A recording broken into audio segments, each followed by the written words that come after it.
this week I'm interviewing Stephen Elden. Stephen Elden's been a professional, well actually he's been racing over in Europe. He now owns a company called ProTrain, and it's real exciting actually. So I've been out riding with him, and I will talk a little bit about that later on in the filming. But you know, initially, we're just sitting here and we're just talking and sort of bandying around, you know, what he's been doing over in Europe and everything. So hey, why don't we just have a wee listen to what he's got to say about his real European racing experience overseas.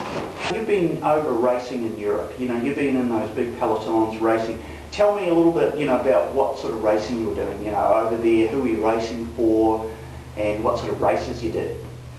Rode for a Division 3 professional team, BK, as a component company. Some people in New Zealand may know them. Still racing now, the Division 2 team now. My role on that team, I guess, was a domestique. I was the water boy, protect the guys from the wind, deliver them to the climbs, set team leaders up. You name it, we were told when, where and how to race, and yeah, good experience. Yeah. So now tell me, you were a domestique. Can you tell me what does that mean over, you know, like, I mean, what was your role and what did you do being that and part of the team? Essentially our role would be to make it as easy as possible for our team leader. We'd want to have them arrive at a key stage in the race, for them to set up a move or something, have them as fresh as possible. So that can be anything from sitting out in the wind, so they've got shelter, to moving them to the front, holding their position at the front of the race. A lot of times over there in Europe, you're racing to the bottom of the climb is harder than the actual climb. So deliver them to the climb was sometimes the key role to do. Yeah. Yep. And so did you ever finish the races? Did you, or would you get limping at the end after being used up? Bit of both. Actually, I remember my first race I did. Yeah. First race was, I think it was a 4-day tour in Croatia or something, and I was very excited. First time racing pro. We've got all these top teams, Seiko and Barnack and all these guys, and I obviously did my job well. Got thanked for it. You know, got yelled at over the earpiece, did my job, and then obviously they thanked me for it. And the last day, it was only about 15, 20 k's to go to the last, from the top of the last climb. Did a job perfect. That guy's in the main group, and I get this sort of an Italian yelling at me, get in the car, you know, and I'm like, nah man, it's 20 k's to finish, I'll just ride it, it's my first race, I want to finish it, and I didn't get the option. I was told to hop in the car, and I just couldn't understand why. Wow. You know, New Zealand, I guess we've got a bit of determination. If it's only 20 k to go, we get dropped, we'll just finish it for the sake of finishing it. But and I always had to argue that I wanted to finish, but I was told, and basically my bike ripped off me and hop in the car, you know, your job's done, you know. Yeah. So so it was a bit of a shock. So what's the difference between riding in the peloton here or riding in a race here to riding over in Europe? You know, just what was the experience like? You know, were they faster, slower, more aggressive? You know, all of that. All yeah. of that. There's a lot of chaos. You know, there's a lot of time you can't relax over there in a race, in a scenario. You relax too much, you drift too far back, and it's hard to. It's always fighting to get to the front. Narrow roads. Obviously got the fans. The huge following over there. Yeah. What was that like having the fans?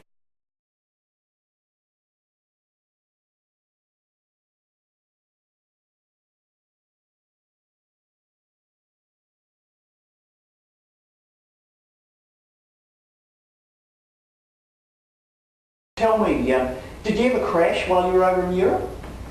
No, lucky enough. It really well, I suppose I did crash, and really, I always, you know, never a season about a crash really.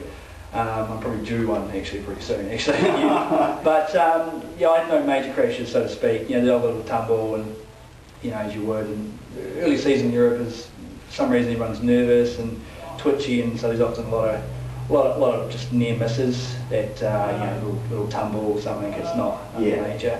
I wrecked a few wheels, or potholes and stuff. Again, sort of, you know, the near, you know, sort of. Yeah. I guess some people would call them crashes, but I guess I just sort of, part of the job really. Yeah. No, that's really cool. Hey, well, thanks very much. Thanks very much. That's really awesome. Need sales and marketing results for your company? Why don't you ring Alex on 379-SPIN. That's 379-7746. We're the only advertising agency that guarantee our results. That's 379-SPIN. Make sure you visit protrain.co.nz. Here's a few tips coming up from Stephen. The Hamlet of Christchurch, you know? Yeah. Don't tell anybody, I'm doing about 600 Ks a week in base work at the moment. So what do I need to do? I've got a bit of base going. What's some good tips, you know? Well, it's good that you've done the base. That's the first bit done. We've built up your endurance, now you've got to hit it hard. Right, so what have I got to do for the next 2 weeks? Next 2 weeks, let's focus on getting those hills. Yeah. Let's get in those hills and let's hit it hard up them. You want to be screaming at the top of those climbs. You want to scream halfway up those climbs, so you have to climb the rest of it.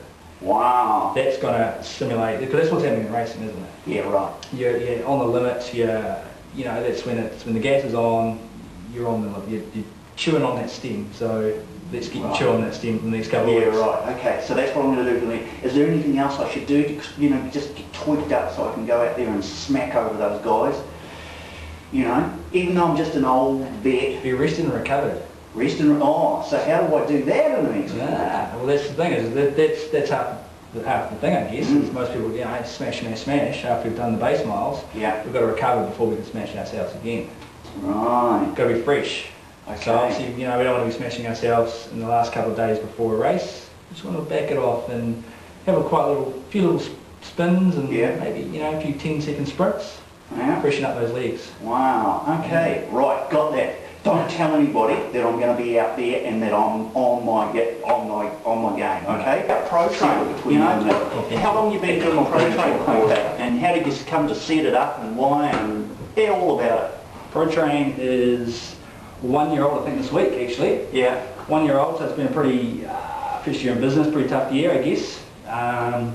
Essentially, I set it up because I had a bit of a downtime probably 2 years ago. I sort of had some time off the bike, and during that time, people knew, obviously from my experience and stuff, always hitting me up and saying, hey, what do I do here, what do I do there, and I start helping people out, no problems.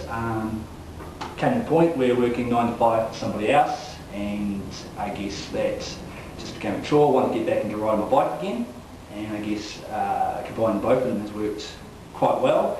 And obviously it allows people, general public, that have no idea essentially, a realistic approach to bringing that, getting some training programs, teaching them bike skills, simply setting them a plan and goals. Yeah. So do you get out and ride with your clients? Definitely, yes.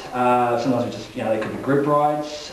Sometimes they're one-on-one sessions. Someone might come to me and say, hey, look, I don't really know how to downhill. Can you teach me how to downhill? So we'll take them out, teach them the fundamentals, put them through the corners. Close my eyes. Watch, assess what they're doing, and then obviously correct where I see they can get some improvement in those techniques. No, that's really cool.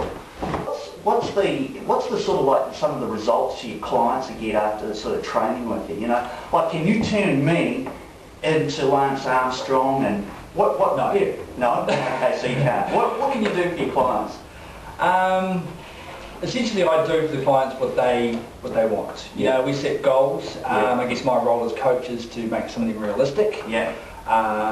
So can we turn you into Lance Armstrong? No, because we can. Essentially we can, but it's going to be a long process. Lance wouldn't become Lance overnight. So the role is to set those goals, make it realistic, guide them through. I mean, there's plenty of places you can buy books, you can download programs off the internet. And essentially, so that's half the story, really. The second story is guiding them through that, knowing when to push and pull and progress them through. Some people progress faster than others. You may write a program, but they obviously come through a lot faster, so you need to adapt that program and adjust it to much like a teacher. If you've got a slow student in the class, you may have to hold them back and give them some extra time, and someone who's a fast learner, you may have to find extra work for them and progress them through. Be with us for just a couple of seconds. We're just going to go throw our lycra on, and then we're going to go out riding in the hills, so don't... Hi, sorry we can't bring you any tips for riding in the hills because of the southerly that came through, but we're going to bring this to you soon over the next few days. So come back here at the end of the week and watch some tips from Stephen.